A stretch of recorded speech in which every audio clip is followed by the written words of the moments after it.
The summer of 1943 and the war in Europe rages on, fueled by oil. And deep in Romania lies the heart of the Nazi war machine, the massive oil refineries of Ploesti. To destroy it, the Allies devise one of the most audacious plans of the war, Operation Tidal Wave. A low-level, long-range bombing raid, so dangerous it was considered a one-way trip for many. On the morning of August 1st, 178 B-24 Liberators, heavy with bombs and fuel, begin their slow, thunderous climb into the sky from their bases in Libya. In one of those bombers, a plane its crew had nicknamed Wongo Wongo, sits its pilot, Lieutenant Brian Flavel. He and his men are part of a massive armada, a fleet of ghosts heading north across the Mediterranean, hoping to achieve the impossible. For hours, there is nothing but the steady drone of engines and the vast empty sea below. The tension is palpable. Every man knows the intelligence reports. Ploesti is the most heavily defended target on the continent. As the coastline of Europe finally appears, a signal is given. The great formation begins to descend, lower and lower, until the propellers are kicking up spray from the waves. They are going in on the deck, using the terrain to mask their approach. But fate has a cruel twist in store. A navigation error sends the lead groups off course. Precious minutes are lost. The element of surprise, their only real shield, is gone. By the time Flavel and Wongo Wongo correct their path and see the smokestacks of Ploesti on the horizon, the Germans are waiting. The sky ahead is already dark with flak. The trap has been sprung. What happens next is not a battle, it is an inferno.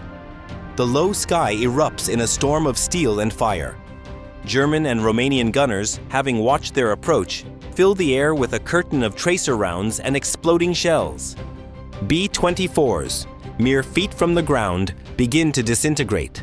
Flavel pushes the control yoke forward, taking Wongo Wongo even lower, weaving between factory buildings and smokestacks. Inside, the sickening thud of shrapnel tearing into the fuselage.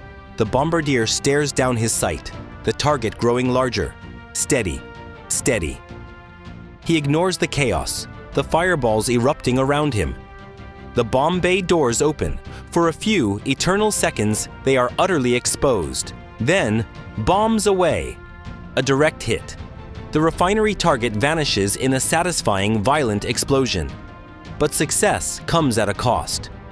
The shockwave from their own bombs slams into Wongo Wongo, violently tossing the 25-ton aircraft. An engine begins to stream black smoke. Hydraulic fluid fogs the cockpit. They are wounded, but they are still flying. Now comes the escape.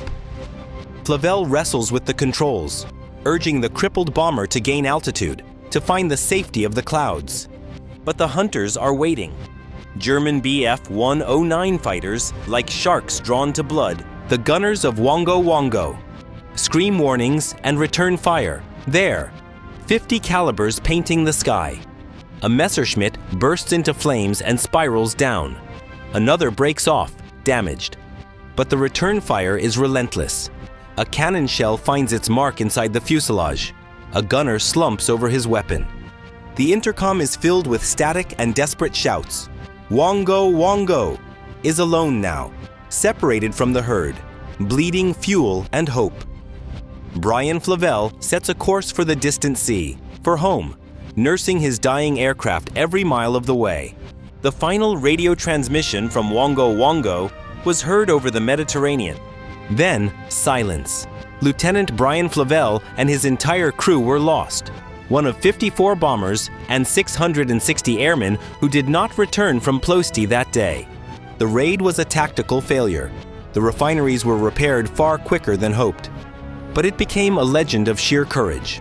For their valor, the men of Operation Tidal Wave earned 5 medals of honor. The story of Wongo Wongo is not one of a victory won, but of a price paid. It is the story of men who, knowing the odds, climbed into their aircraft and flew into the fire, becoming forever ghosts of Ploesti.